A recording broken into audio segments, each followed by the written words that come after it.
అసలు ఇక్కడ దొరుకుతాయా ఈ ప్రొడక్ట్స్ అన్ని డెమోకి ఇచ్చిన ప్రొడక్ట్స్ అన్ని కూడా అన్ని లోకల్ ఇంపోర్టెడ్ అయితే కాదు. మేడం వీడియో తీస్తున్నా ఇది చూడండి మేడం. ఏ వీడియో స్టార్ట్ చేశారు? ఫ్లవర్ మేకింగ్ క్లాస్ వీడియో చెప్పాను. అవునా, సరే అయితే చెప్తాను. ఇట్లానే చెప్పేసేనా, పర్లేదా?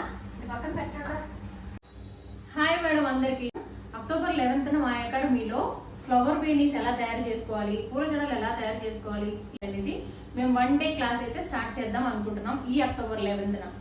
సో ఈ 1 డే క్లాస్లో ఎవరైతే జాయిన్ అవ్వాలనుకుంటున్నారో వాళ్ళకి fee only 1000 rupees madam. So ఈ 1000 రూపీస్లో మీరేం నేర్చుకోబోతున్నారంటే traditional flower veni making, flat veni making, colour spraying techniques, different ఫ్లవర్స్తో డిఫరెంట్ టైప్స్ ఆఫ్ వేణీస్ నేర్చుకోబోతున్నారు. సో ఇవన్నీ ఎవరైతే నేర్చుకోవాలి అనుకుంటున్నారో వాళ్ళు స్క్రీన్ మీద కనిపిస్తున్న నెంబర్కి కాల్ చేసి మీ స్లాట్ని రిజిస్టర్ చేసుకోండి. ఫాస్ట్గా, టైం అయితే ఎక్కువ లేదు మేడం. సో వీటన్నిటితో పాటు మీకు సర్టిఫికేట్ అండ్ లంచ్ కూడా ప్రొవైడ్ చేయబోతున్నాం. Don't miss this chance. వచ్చేయండి మేడం, వీళ్ళ గోల తట్టుకోలేకపోతున్నాం.